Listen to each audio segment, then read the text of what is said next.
dit sur la terre. Parce que nous, notre domaine légal pour gérer, pour gouverner, c'est la terre. Et Dieu a dit, je te donne la terre pour la cultiver et le garder. Donc on doit cultiver la terre et garder la terre, comme Adam. Tout ce que Dieu nous donne, c'est pour cultiver. C'est pour ça qu'on ne peut pas être paresseux. On ne peut pas être paresseux. On travaille. Notre travail, c'est le travail que Dieu veut qu'on fasse. Quand on prend soin d'une âme, c'est un travail. Quand on prend soin de quelqu'un, c'est un travail. Le mot travail, c'est le mot ergon, qui veut dire œuvre, bonne œuvre. Quand la Bible dit que Dieu nous a créés pour des bonnes œuvres qu'il a préparées d'avance, c'est de ça qu'il parlait.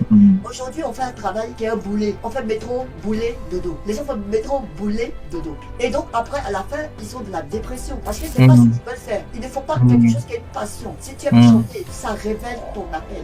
Les battements de cœur que tu as, la passion qui est en toi, révèle ton appel. Mais au lieu de le faire, tu fais ce que la société t'a imposé. Parfois, la société, elle est là, mais utilise les systèmes qui ont été mis en place pour rentrer dans ce que Dieu a prévu pour toi. Pas pour faire des choses qui vont contre ce que tu as envie de faire. Sinon, tu es frustré. Et tu vas vivre ta vie comme ça. Et après, tu vas dire, ah, déjà 50 ans, déjà 70 ans, déjà 80 ans. Et tu n'as même pas pu accomplir ce que Dieu avait mis en toi, les battements de ton cœur. Et moi, je parle, il y a un mot que j'avais appris il y a quelques temps, que je dis dans ma formation. Je parle du mot forme. Le mot forme, pour parler, on a une forme. Hein. F, comme faire l'inventaire de toutes ses capacités, ses dons. O, comme ouvre ta boîte à talent. Le R, comme revenir sur les expériences de son passé. Le M comme mesurer les battements de ton cœur. Et le E comme examiner ta personnalité. Et quand tu fais ça, ça donne le mot forme. Ça veut dire que la manière dont tu as été faite, c'est pour un but. Le ballon ne s'élève pas parce qu'il est jaune, parce qu'il est bleu. Le ballon prend son envol dans les airs. Pourquoi? À cause de ce qu'il y a dans le ballon. Parce qu'il y a de l'air dans le ballon. Quelle que soit sa couleur, il se lève. Donc ça veut dire, quelle que soit ta face, ta race ou ta grâce, tu es capable de devenir ce que Dieu t'appelle à devenir. C'est pourquoi aujourd'hui, je ne veux plus subir. Aujourd'hui, je ne veux plus accepter les situations, le statu quo. Je veux devenir ce que Dieu m'appelle à devenir. Et c'est ce que je veux que nous puissions vivre ensemble par la grâce de Dieu.